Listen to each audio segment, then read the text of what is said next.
Good morning, everyone. Welcome back to another Monday morning coffee break. We have more Kuju coffee here. Now, in our first video, I did like 3 of the different blends, I think, and I wasn't necessarily overly impressed. They were okay. But I did find that they had some premium single origin coffees. And I thought, hey, let's try them. So our first one here, we have an Ethiopian blend. Fresh blueberry, morning citrus and honey. So, sure, let's try it. And then we have from Papua New Guinea, maple syrup, red oak, and dark chocolate. So, yeah, I don't know. The 2 of these sounded interesting, I guess. They're a little different, right? Right. So the cool thing about these is that they are a pour-over coffee, and they have these little filters that you can hang on the rim of your cup. Ooh, that smells good. Yeah, it actually smells pretty darn good. Tear off the top, and then you expose the coffee. And you can just sort of set these on, whatever cup you're using. I mean, it can be, your little titanium cup when you're out on the trail, or if you choose to drink these at home, that's also an option. And I should probably be making sure that I don't mix up the 2, so almost let me do it.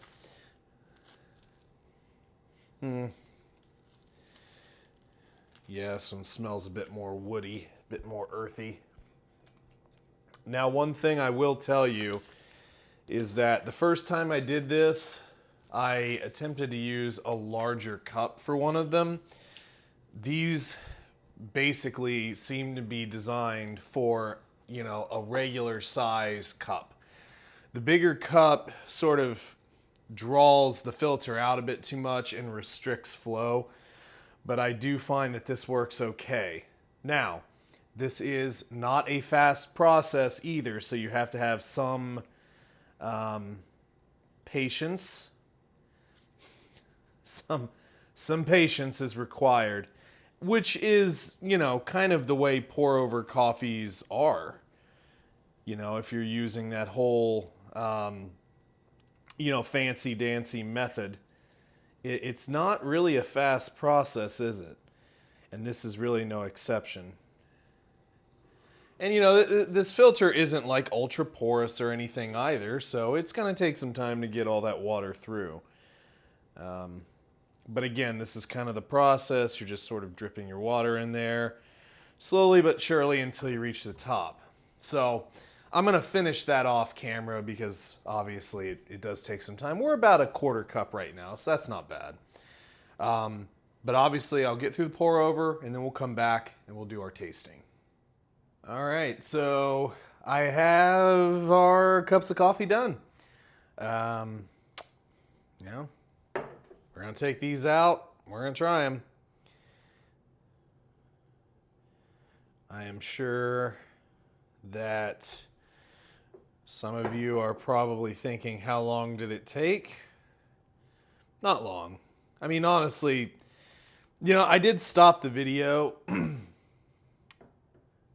but it doesn't take terribly long. You're not like 10, 15 minutes waiting on this to go, but it does take a little time, and it was a very awkward pour over the camera. So anyway, behind the scenes.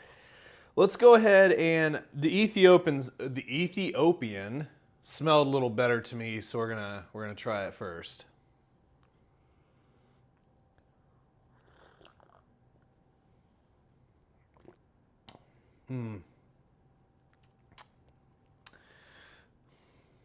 It's bitter. Definitely citrus. It does have that citrus bite. I mean, I could see honey. It's not bad, but it is a little bitter. It's a little too bitter for my taste. Let's try the Papua New Guinea very dark. Both very dark.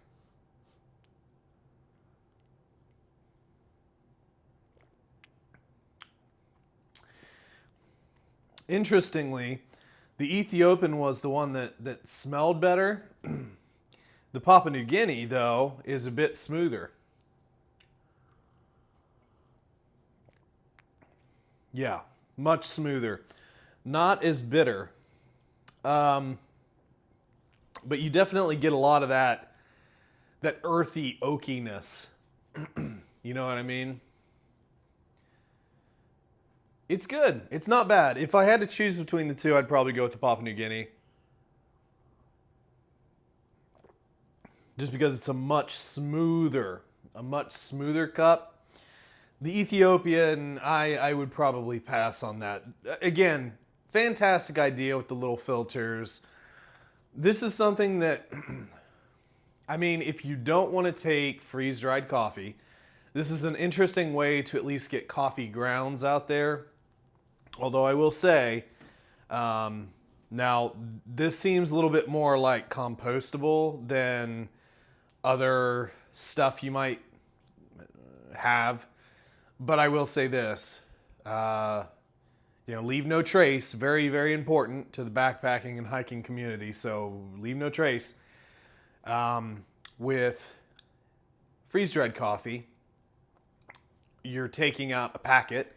So all you're packing back out is a little plastic tube, weighs nothing. This, I would want to make sure that that's dry before I mean, normally I carry a trash bag or something like that for trash, but I wouldn't want that getting anywhere.